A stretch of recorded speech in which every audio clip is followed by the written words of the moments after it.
ተመልሻለሁ ቤተሰቦቻችን እንዴት ቆያችሁ? ኔሮዋኔ ከግሎዶክ አካዳሚ የጂኦግራፊ መምህራችሁ። ዛሬ ደግሞ የምዕራፍ 6ን የሚዳስሱ የማትሪክ ጥያቄዎችን ይዤላችሁ መጥቻለሁ። እንግዲህ አብረን እንቆያለን ማለት ነው።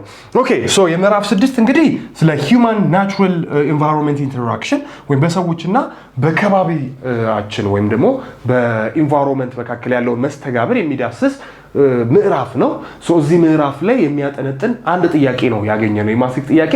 እሱም 2017 ላይ ነው የወጣው። እሱም ጥያቄ ነው እስኪ which component of an ecosystem ይላል። ይላችሁ ከኢኮሲስተም ወይም ደግሞ ከኢኮሲስተማችን በኢንቫይሮንመንታችን ውስጥ ከምናገኘው ኢኮሲስተም ህይወት ያለውና ህይወት የሌለው፣ ህይወት ካለው፣ ህይወት ከሌለው ጋር የሚያደርገው ሪሌሽንሺፕ ኢኮሲስተም እንለዋለን አይደለ?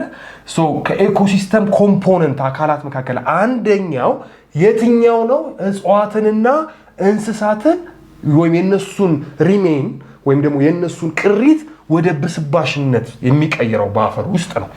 በአፈር ውስጥ የሚገኝ የእጽዋትና የእንስሳትን ሪሜን ወደ ብስባሽነት ወደ ሂውመስነት የሚቀይረው የትኛው ኮምፖነንት ነው? ዲኮምፖዘሮች ናቸው። እነማን?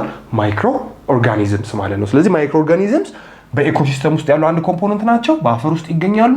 አፈር ውስጥ የሚያገኙትን ፕላንትና አኒማል ሪሜን ወደ ሂውመስነት ወይም ወደ ብስባሽነት ይቀይሯቸዋል ማለት ነው። ስለዚህ ዲኮምፖዘር ናቸው።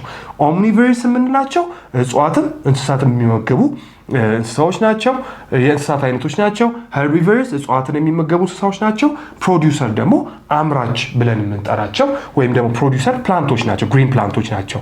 ዳት ዊል ቢ ዲኮምፖዘርስ ማለት ነው። እንግዲህ ይህን ጥያቄ 2017 ላይ ያገኘ ነው። በቀጣይ ደግሞ ሌሎች ርዕሶችን ሌሎች ጥያቄዎችን ይዤላችሁ ይመጣ ይሆናል። እስከዛው ግን የትም ሄድ አይቻልም። መልካም ቆይታ